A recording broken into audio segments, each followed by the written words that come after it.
Hello guys, welcome back to study. This is Dheeraj Kumar. अभी हम बात करने वाले हैं Agniveer air force X and Y group, जिसका आपने अप्लाई कर रखा है। लास्ट अपने पास 14 डेज रह गए हैं एग्जाम में, ठीक है। तो ये 14 डेज में हमको क्या क्या करना चाहिए ताकि हमारा सिलेक्शन हो जाए, और क्या क्या पढ़ना चाहिए, अच्छी सी स्ट्रैटेजी बताओ सर। देखो, पढ़ने के लिए सिलेबस आपके सामने है पूरा भी। अब तो सिलेबस पे डिस्कस करने वाली कोई टॉपिक रह नहीं गई कि सिलेबस के ऊपर बात करेंगे हम लोग, बिकॉज सिलेबस सबको पता होता है। फॉर्म अप्लाई करते हो या फिर आप सोचते हो कि एयरफोर्स की तैयारी करेंगे तब से, ठीक है। अब बात करते हैं मिशन नीली वर्दी की। तो हम अब नीली वर्दी के करीब जाने वाले हैं। एग्ज़ाम क्रैक होगा तब तो जाएंगे ना। तो एग्ज़ाम क्रैक करने के लिए अब 14 दिन का स्ट्रैटेजी बताओ, जिसकी मदद से हम एटलीस्ट फेज़ 1 बहुत अच्छे स्कोर के साथ क्रैक करें, बिकॉज फेज़ 1 का स्कोर ही आपको मेरिट लिस्ट तक पहुंचाता है, ठीक है। तो अभी हम इसी के ऊपर बात करेंगे। तो जब भी बात करते हैं ना हम किसी भी एग्ज़ाम की स्ट्रैटेजी की, लास्ट 10 डेज, 14 डेज, 15 डेज, तो उसमें सबसे बड़ा इंपॉर्टेंट रोल होता है PRL। अब ये PRL क्या चीज़ है मैं आपको एक एक करके बहुत ही बढ़िया समझाऊंगा, ठीक है। ये PRL, देखो ये PRL जो ये 3 चीज़ें लिखी गई है ना, 3 काम आपको करना है, ठीक है। जो कि कोई भी एग्जाम क्रैक करने के लिए 3 चीज़ें बहुत इंपॉर्टेंट होती है। PRL। अब सवाल उठता है यहाँ पे कि PRL है क्या, मतलब क्या हम फुल फॉर्म निकालें इसका, ठीक है। तो सबसे पहला P फॉर होता है प्रैक्टिस, ठीक है। R फॉर होता है रिवीजन, L फॉर होता है लर्न, ठीक है। अब जो प्रैक्टिस के बारे में बात ही हम कर रहे हैं, तो सबसे बेस्ट प्रैक्टिस सेट के बारे में भी बात कर लेते हैं।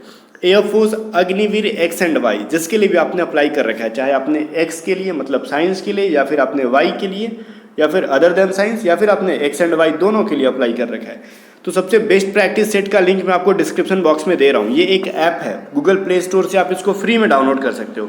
लेकिन हाँ, यहाँ पे टेस्ट सीरीज आपको बाई करना पड़ेगा, और बाई करना है ना, तो जो भी एयरफोर्स का टेस्ट सीरीज होगा मैं आपको आधे दाम पे दिलवा देता हूँ। बस बाई करते टाइम जो भी कोड मांगेगा ना आपसे, कूपन कोड या फिर कोड यूज़ करने के लिए बोलेगा, आप ये कोड यूज़ कर लेना, एग्जाम A to Z 50। तो बेस्ट टेस्ट सीरीज आपको 50% डिस्काउंट पे मिलेगी, ठीक है। और बहुत लोग पूछ रहे थे सर आपने अपना टेस्ट सीरीज क्यों नहीं लॉन्च किया एयरफोर्स का। बिकॉज मैंने देखा परीक्षा ऐप का टेस्ट सीरीज लॉन्च था, ठीक है, और बहुत ही बेस्ट था। तो मैं उससे बेस्ट करने में मेरे को बहुत टाइम लगता, तो मैंने सोचा यही मैं आपको रिकमेंड करूं, ठीक है। तो ये एयरफोर्स के लिए परीक्षा ऐप का टेस्ट सीरीज बहुत ही बेस्ट है गाइस, खास करके अग्निवीर एग्जाम के लिए तो और भी बेस्ट है। चाहे आप एयरफोर्स का ले लो, चाहे आप नेवी SSR का ले लो, ठीक है।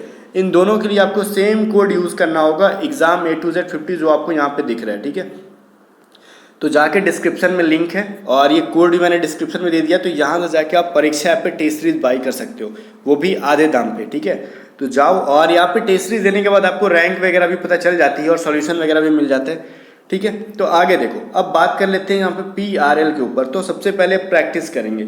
इसका भी प्रैक्टिस का कोई नियम होगा, हम एक एक चीज़ पे चर्चा करेंगे, चाहे आप एक्स का दे रहे हो चाहे वाई पे दे रहे हो, सिलेबस पे नहीं। सबसे पहले P पे चर्चा करेंगे। प्रैक्टिस करने का बेस्ट टाइम कौन सा है, क्या शाम को करे, इवनिंग में करे, ठीक है, मतलब इवनिंग में करे या फिर नाइट में करे या फिर दोपहर में करे। देखो कहीं सबसे बेस्ट तरीका प्रैक्टिस का सबसे मॉर्निंग में करो। जग रहे हो, फ्रेश हो जाओ, मॉर्निंग में एक प्रैक्टिस सेट लगाओ।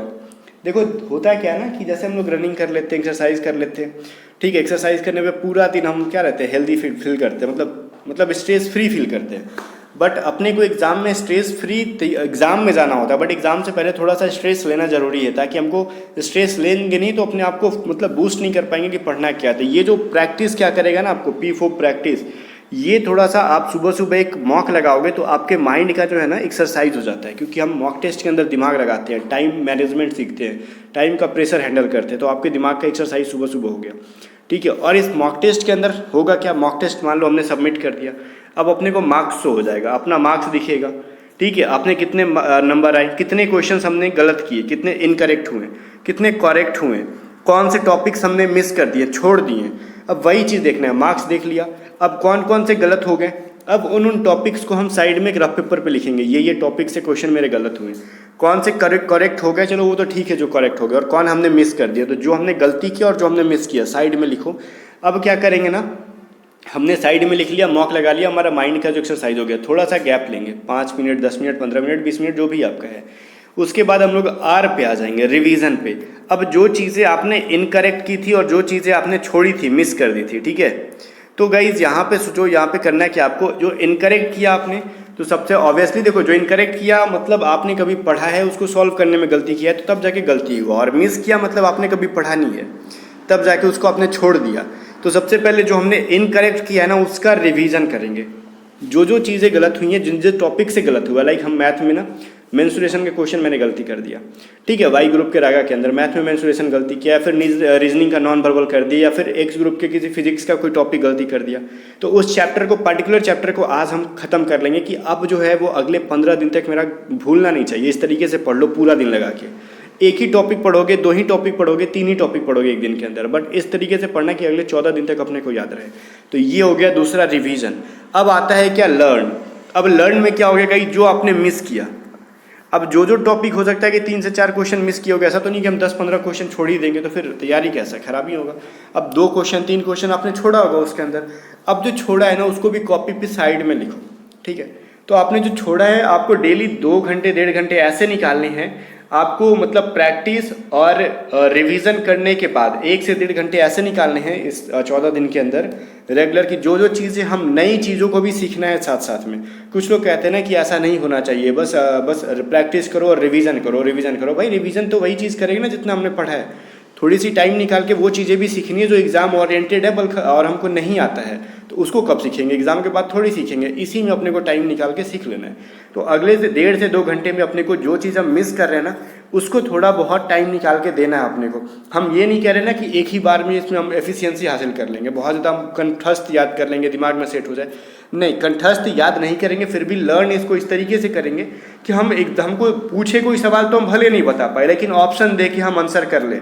इससे बहुत फायदा होगा। देखना गाइज, अराउंड 50% क्वेश्चन आपके एग्जाम में ऐसे करा पाएंगे जिनके आंसर आपको एग्जैक्टली याद नहीं रहते हैं, आप ऑप्शन देके कर पाते हो। तो ये नया चीज़ है जो लर्न करोगे, ये मेथड आपको बहुत काम आएगा एग्जाम के अंदर। तो यही था 3 आपका मूल रूप, ठीक है, मूल सूत्र कह लो, मूल मंत्र कह लो, या फिर 3 काम कह लो। क्या था? Practice, revision and learn. ये 3 चीज़ें आपको पूरे एग्जाम तक करनी है, पूरा फोकस्ड होके करना। और इसमें यही नहीं, यहीं पे रुकना नहीं है, और भी चीज़ें कुछ मैं बता रहा हूँ इन्हीं से रिलेटेड जो कि एग्जाम के लिए बहुत इंपॉर्टेंट है। समटाइम्स क्या हो जाता है ना कि हम मिस वैसे टॉपिक्स को करते हैं जो हमने ना कभी सुना नहीं, कभी पढ़ा नहीं, जो सिलेबस में है नहीं। क्योंकि मॉक टेस्ट कहीं से भी सेट करो, कुछ क्वेश्चंस आपको ऐसे मिल जाते हैं ना कि आउट ऑफ सिलेबस हो जाते हैं। ठीक है, मान लो 4 क्वेश्चन हमने आज मिस किए, इसमें से 3 क्वेश्चन ऐसे हैं जो अपने सिलेबस में थे, हमने पढ़ा नहीं है। एक क्वेश्चन ऐसा है जो हमारे सिलेबस में है नहीं। ठीक है, सिलेबस तो आपके सामने होगा मुझे जहाँ तक उम्मीद है। तो पहले हमको इस एक चीज़ पे हमको बिल्कुल भी साइड में फेंक देना, उसको जो सिलेबस में नहीं है, हम इस पे अभी अपने पास टाइम नहीं है, उसको साइड करो। या फिर समटाइम्स मान लो 3 टॉपिक हैं जो कि अपने सिलेबस में नहीं है और एक ऐसा क्वेश्चन था जो सिलेबस में है, पढ़ा नहीं। तो जो सिलेबस में है और जो वो मिस किया, सिर्फ आपको अभी फिलहाल वही पढ़ना है, वो चीज़ें नहीं पढ़ना जो कि सिलेबस में है ही नहीं। ठीक है, तो एटलीस्ट 3 चीज़ों को आप, या फिर 2 चीज़ें, एक चीज़ें जो भी है जो सिलेबस में है आपने मिस किया, उसको पहले अपने को पढ़ लेना रेगुलर, 1 घंटे 1.5 घंटे 2 घंटे जो भी आपके पास टाइम बचता है। और ये 14 डेज आपको ना एटलीस्ट 10 आवर्स रेगुलर पढ़ना होगा 14 दिन तक। ठीक है, 10 आवर्स तो आपको देने होंगे। अब 7 घंटे वाला कहानी खत्म, वो 7 घंटे छोड़ो। अब लास्ट की जो 14 डेज होते हैं 10 आवर्स आपको देने चाहिए। मुझे जहाँ तक लगता है, जो मैं स्ट्रेटजी फॉलो करता हूँ और आपको पता है मैं जो फॉलो करता हूँ, मैं बहुत सारे एग्जाम्स क्रैक करके आपको रिजल्ट आपके सामने ला के दिखा देता हूँ। तो ये सभी चीज़ें स्ट्रेटजी होती हैं। ठीक है, तो आपको इस स्ट्रेटजी को फॉलो करते हो, ठीक है, चाहे आप एक्स के हो चाहे वाई के हो, तो फिर आपका सिलेक्शन कोई रोक नहीं सकता। ठीक है, सबसे पहली बात। और साथ में जाने से पहले फिर से मैं कहूँ, ये 3 चीज़ें प्रैक्टिस, रिवीजन एंड लर्न के साथ साथ प्रैक्टिस करने के लिए बेस्ट टेस्ट सीरीज आपको परीक्षा ऐप पे मिल जाएगी, डिस्क्रिप्शन में लिंक है, और ये कोड आपको यहाँ पे दे रखा है एग्जाम A2Z 50। चाहे नेवी का भी बाई करना चाहते हो तो यहीं से आप बाई कर सकते हो, और साथ ही में अपना टेलीग्राम चैनल भी ज्वाइन कर सकते हो। टेलीग्राम चैनल ज्वाइन करोगे तो वहाँ पे कुछ इंपॉर्टेंट PDFs वगैरह, नोट्स वगैरह हम लोग दे देते हैं। ठीक है, चलो मिलते हैं नेक्स्ट में, तब तक ले बाय बाय। ये वीडियो कैसे लगी कमेंट करके बताना, आप इस रूल को फॉलो करोगे कि नहीं, ये भी चीज़ बताना। और अगर आपने A2Z स्टडी को सब्सक्राइब नहीं किया, फर्स्ट टाइम आए हो A2Z स्टडी पे, तो A2Z स्टडी को सब्सक्राइब करके जो बगल में बेल आइकन है उसको भी ऑल पे ले जाके फिक्स कर लेना। फिलहाल हम लोग मिलेंगे नेक्स्ट में, तब तक के लिए बिल्कुल भी बाय बाय।